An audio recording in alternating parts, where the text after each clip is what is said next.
Hello, ladies and gentlemen. Welcome to another DADCAW. It is the 29th of July, 2020.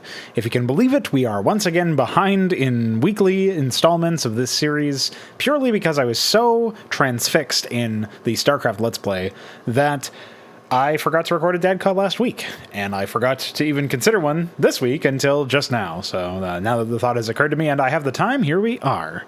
A number of other things happened, so I guess I can just do a quick topical recap, in addition to the StarCraft Let's Play, which has concluded recently, and we're moving into the shoulder content and review, if you can call it review, phase of that particular production.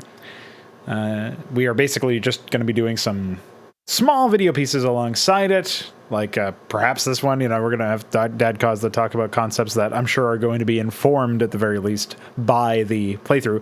We're going to have forum threads to house long-form discussion on the topics that I find to be particularly pertinent.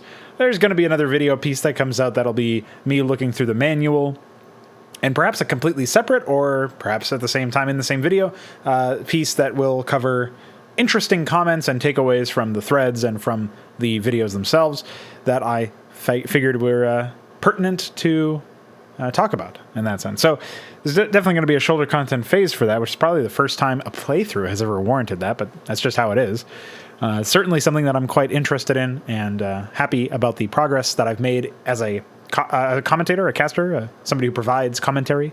I think commentary was definitely amongst my strongest. It was definitely most analytical and insightful project that I was able to do, and really I'm not sure that I'll ever be able to replicate that success, because a large part of why that was such a great success when it came to my own work was because I was intimately familiar with the game.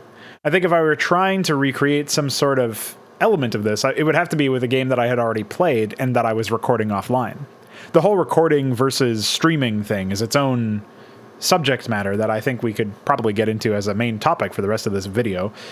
But that's the drawback of not recording a DADCAW for 2 weeks, is that I actually have a ton of different things that I would like to talk about. But to finish up the conversation about the weekly wrap-up, is the other thing that happened last week was that I had a back injury where I was moving my mattress around at an odd angle and pinched a nerve in my back. At least that's what I'm assuming happened, based on what people have told me and what I was able to WebMD. The description of the pinched nerve certainly matches my symptoms.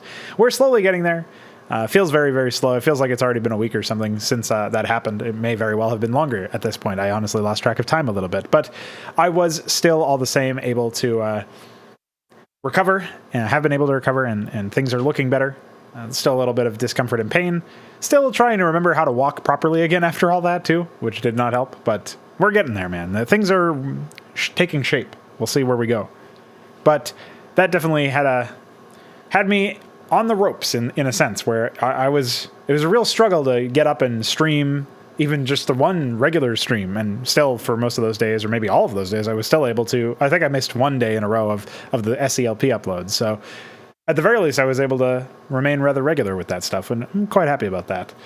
I guess it speaks to the habits that I've been able to create over the past year or so, that even in the face of that quite debilitating discomfort and pain, I was able to still do the daily grind. So I'm happy about that. Happy I didn't let it act as an excuse that stopped me from at least doing a token 2-hour stream now and again on a daily basis. So yeah, in a way, it's a blessing in disguise. It's kind of like the close call that you need in order to remember that, hey, maybe I should be doing like yoga or stretching or something, because there's got to be something unhealthy about sitting in a chair for 4 or 6 hours a day or whatever you're doing. I feel like I got enough exercise in general. Maybe this is one of those injuries that would have happened anyway, regardless of how limber I was, but I could always be doing a little bit more, and I certainly could always be stretching more. So it's another reason to pay a bit more attention to my physical health, which I think I was doing quite well in terms of diet and stuff like that, but exercise and stretching could always use a level up. So that's sort of where we're at, and that is a nice recap of the last week or so. Obviously, we've also been working with Hydra for a while, and recently I've made the determination that I probably will not be using a crazy amount of additional Hydra changes to whatever mod I end up running with for my campaign crap, Full Toilet, which is coming up actually starting in just a few days here. And that will be my focus for the next 3 months, is my campaign crap, with the intent of releasing a campaign by the end of 2020. Now, obviously, the event ends with 2 months left to go in 2020. It ends in the end of October. So the idea that we would be looking at a scenario, we'll say, where at the end of that period, maybe I'm not really comfortable releasing the campaign to the wider public, just having it out there ready to be played for mapcraft purposes. That would be where I would probably leave it in that context, and then I would enter into some sort of like polishing phase, maybe redraft a map or something if necessary.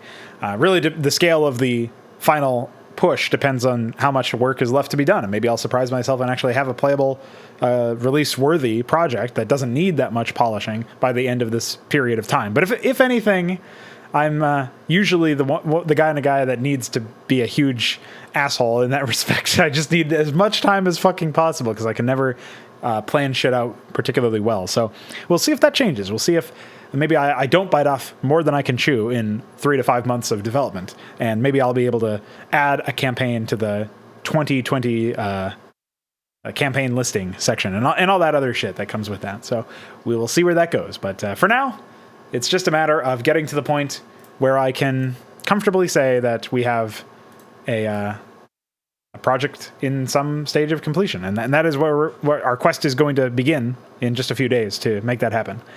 And we'll have a couple months. So that's exciting. That's on the horizon. And definitely one of those things that, as a result of the latest determinations related to how difficult it's going to be to add more features to the engine of Brood War, it seems almost inevitable that we are going to be starting on our own RTS codebase before the end of the year.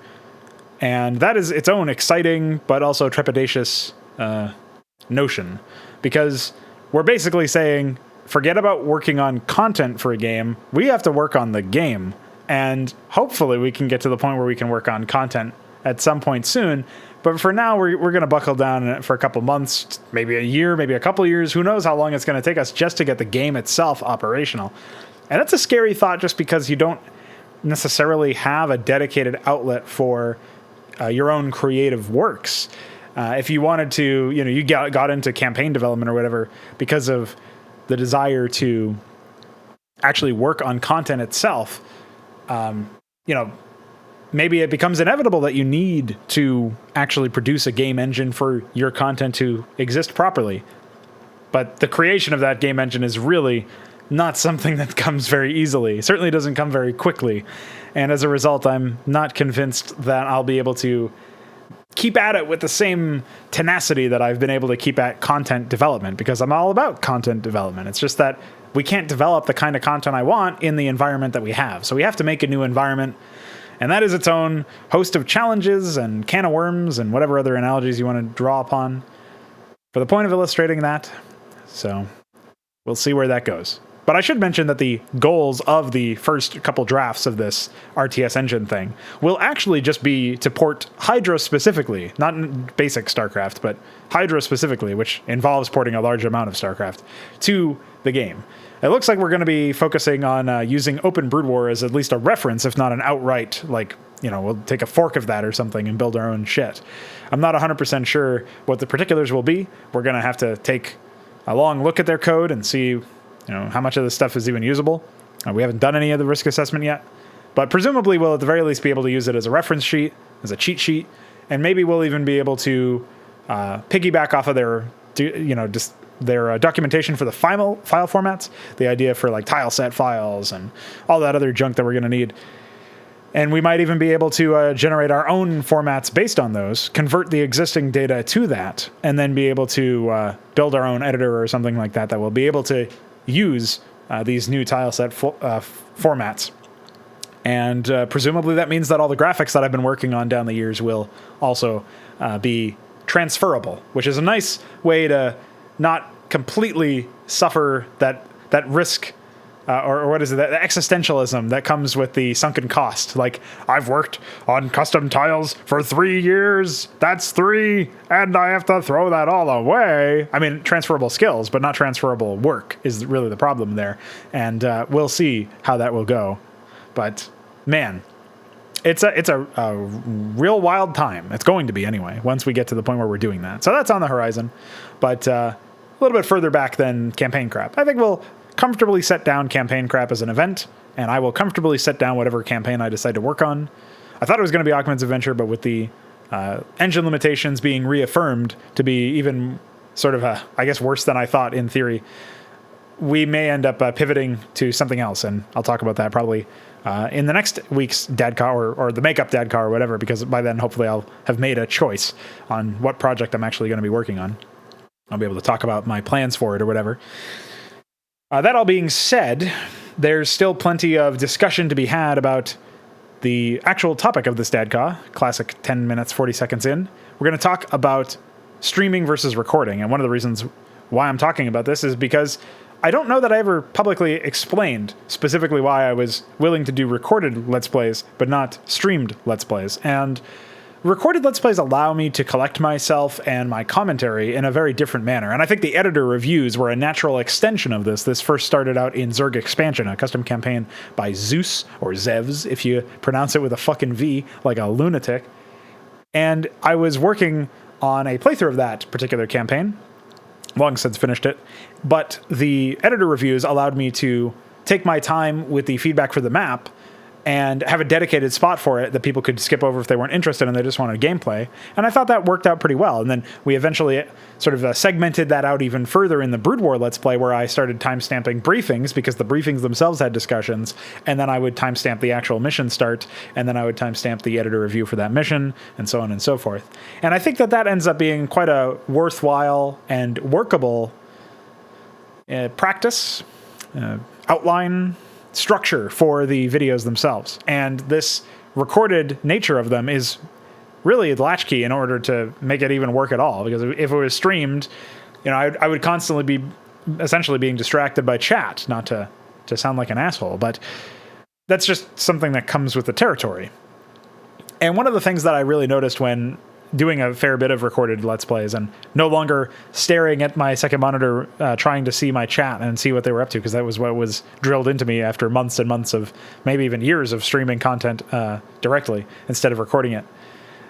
One of the things that I did learn is that I just felt a little bit more together. I was very rarely put off by, you know, some comment, because there were no comments to put me off, really. It was just, oh yeah, I'm thrown off by, I forgot my train of thought. I gotta get back to whatever I was talking about. You know, I went on much less tangents when it came to the actual recorded content, which, if you are familiar with that recorded content, should scare you. It should remind you that I used to be even worse with tangents than I actually was in that StarCraft Let's Play and in the other content that I've had a little bit further back than that. So yeah, one of the advantages of recording is just that you get to be a bit more together, even though it is still stream of consciousness in theory. It's one stream of consciousness. It's not the stream of consciousness of everybody who's in chat typing to me and getting me to, you know, engage with them. I still think that the streaming aspect of it has some value, though. And like I was saying earlier, I kind of intimated it earlier. One of the reasons why the recording of the SCLP was so good, I thought, was that I was very intimately familiar with the product, and I was able to give you a lot of back-end knowledge. Some of it was trivia, but some of it colored your understanding of the developers or of the game and the environment that the developers were working in and whatever.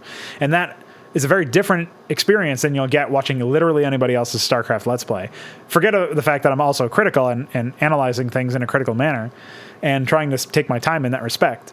I also have the gumption, and not only do I have the gumption to actually do it, but I have the knowledge and the history and the experience to make my argumentation much more solidly than people who might criticize the game but don't know that much about it, right? They don't have a complete understanding of it because they didn't play it a million times like I did. They didn't mod it for 20 years or whatever it's been. You know, there's been less time for them to adapt to it in that sense. And that's why it's a very unique case, because, you know, it's not like I have the history that I have with StarCraft with literally any other game.